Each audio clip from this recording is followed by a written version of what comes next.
Selamat siang, Shalom. Kembali lagi kepada saya. Pada kesempatan ini dalam video saya ingin menjelaskan tentang 5 definisi kekuasaan menurut para ahli. Yang pertama, secara umum pengertian kekuasaan itu adalah kelompok atau untuk mempengaruhi orang lain atau pihak lain, sehingga mereka mau berpikir dan bertindak sesuai dengan keinginan mereka atau kemampuan mereka.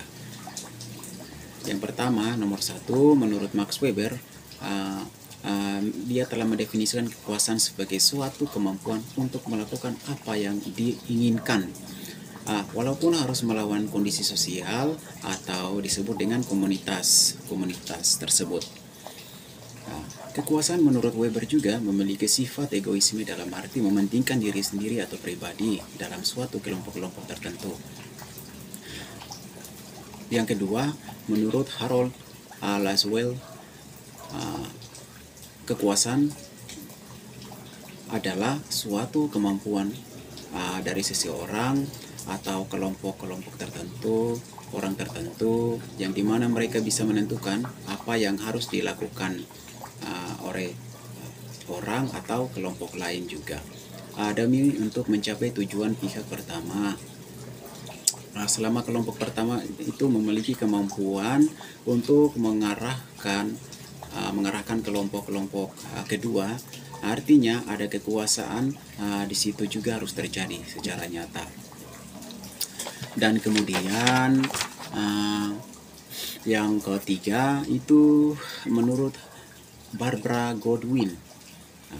Menurut Barbara Goodwin juga, dia secara pengertian kekuasaan itu adalah kemampuan seseorang untuk membuat orang lain bertindak atas kehendaknya sendiri, atau memaksa seseorang untuk melakukan sesuatu yang bukan atau bertentangan dengan keinginannya sendiri. Lebih dalam lagi, Godwin dia telah membagi kekuasaan ini menjadi 3 poin. Yang pertama, dilaksanakan syarat-syarat atau perintah yang jelas. Memang hal ini disebut sebagai kekuasaan manifest atau manifest power. Kemudian kedua, kekuasaan lain jarang terjadi dan tanpa adanya isyarat yang jelas. Hal ini disebut kekuasaan implisit, kekuasaan implisit. Kemudian yang ketiga, yang penuh diperhatikan baik-baik itu dalam sebuah kekuasaan juga adalah hak untuk mengadakan sanksi dalam melaksanakannya. Yang keempat, menurut Miriam Budi Arjo, kekuasaan tersebut adalah kemampuan yang dimiliki oleh seseorang atau sekelompok untuk bisa mempengaruhi tingkah laku orang lain juga. Maka kelompok-kelompok tertentu sehingga tingkah lakunya tersebut dapat sesuai dengan tujuan-tujuan orang atau kelompok yang berkuasa. Yang kelima, menurut Gibson,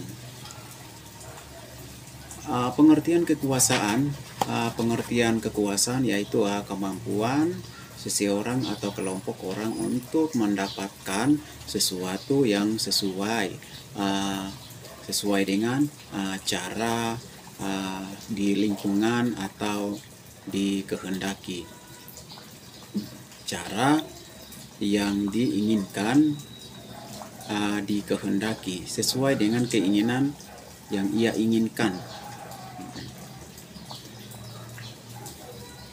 Baik, mungkin hal ini saja yang dapat saya sampaikan. uh, materi tentang 5 definisi kekuasaan menurut para ahli. Sampai di sini pertemuan kita selesai. Sampai jumpa minggu depan, kita akan bertemu di lain waktu.